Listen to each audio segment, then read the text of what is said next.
An increase in intimidation and attacks against Jews in Europe has been on the increase in recent years. Some are concerned it's evidence that anti-Semitic attitudes on the continent are growing. As Dale Hurd reports, some say they feel like they're reliving the 1930s. If you don't think anti-Semitism is rising in Europe, look at the political cartoons. A Greek cartoon suggests the Jewish government kills Christians on Easter. An Italian cartoon has the baby Jesus saying the Israelis are going to kill him again. And then there are the cartoons that compare the Jews to the Nazis. It reminds Jews of another period, the time before the Holocaust. In Europe today, most Jews are at minimum anxious.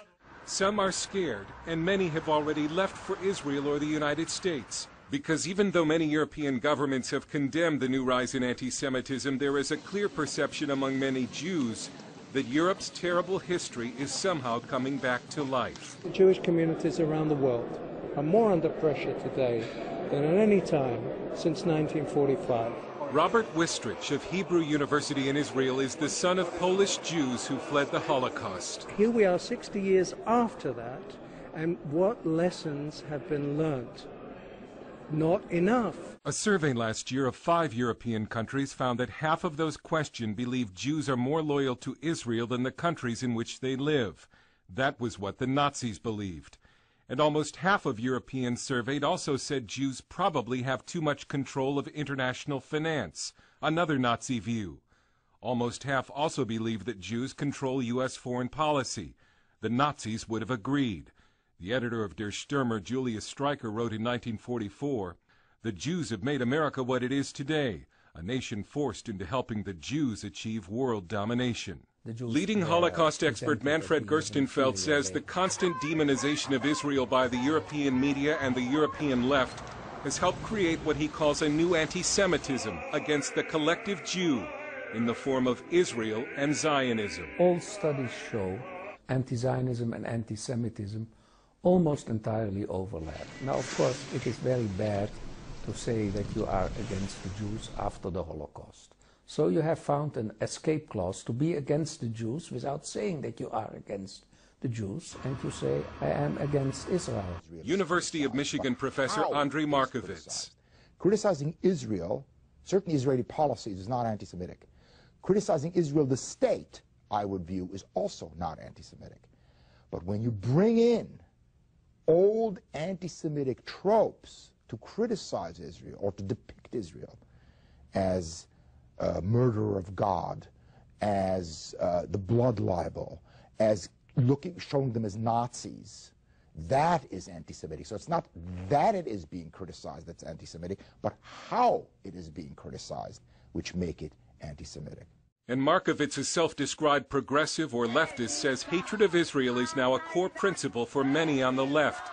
At anti-Israel protest, you'll see radical Muslims and leftists both expressing not just anti-Israel messages, but anti-Semitic messages too.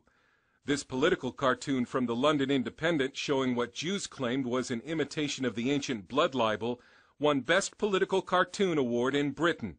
The same cartoon later showed up in a rally by radical Muslims in the Middle East. The terrorists have allies in European society, in the media, in the NGOs, on academia, among left-wing politicians, in the trade unions. Critics say these views are the result of one-sided news coverage in the European news media that shows Israel as evil.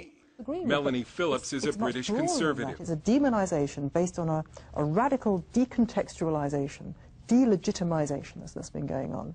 And if you are the averagely ignorant Brit watching your TV, listening to your radio, you believe it. That's your worldview. In France, a court is deciding whether a government TV channel, France 2, showed faked footage of the supposed death of a Palestinian boy, Mohammed al-Doura, in 2000. The French news report made it look like he was killed by Israeli soldiers. But when a judge ordered France 2 to turn over all of its footage, it also showed the boy moving his arms and peering through his fingers after he was supposed to be dead. But Muslim rage at the original France 2 news story led to countless reprisals against Jews around the world. It was even mentioned by terrorists as a reason for the beheading of Daniel Pearl. An EU official says Europe's large Muslim population is responsible for half of all attacks on Jews in Europe. In France, Muslims outnumber Jews 10-1. Nidra Poller in Paris says the government and media are afraid of the Muslims. They showed the whole Hezbollah war was shown from the Hezbollah point of view. Israel was the villain, and Hezbollah were the innocents who were suffering. So all of the Muslims in France got another dose of Jew hatred. And during the 2006 Israeli-Hezbollah war, anti-Semitic violence in Europe surged. Anti-Semitism is by no means just a European problem, but it is in Europe, the place of the Holocaust, where the return of anti-Semitism is so surprising. As a boy in the Netherlands, Manfred Gerstenfeld hid from the Nazis in an upstairs apartment. He may have never thought it could happen again, but now says he believes Europe is reliving the 1930s. A senior Dutch politician said to me a couple of months ago, I said, look, the Jews have to understand that in the Netherlands they have no future. In large part because Israel lost the media war in Europe long ago, and now the Jews are paying for it. Dale Hurd, CBN News.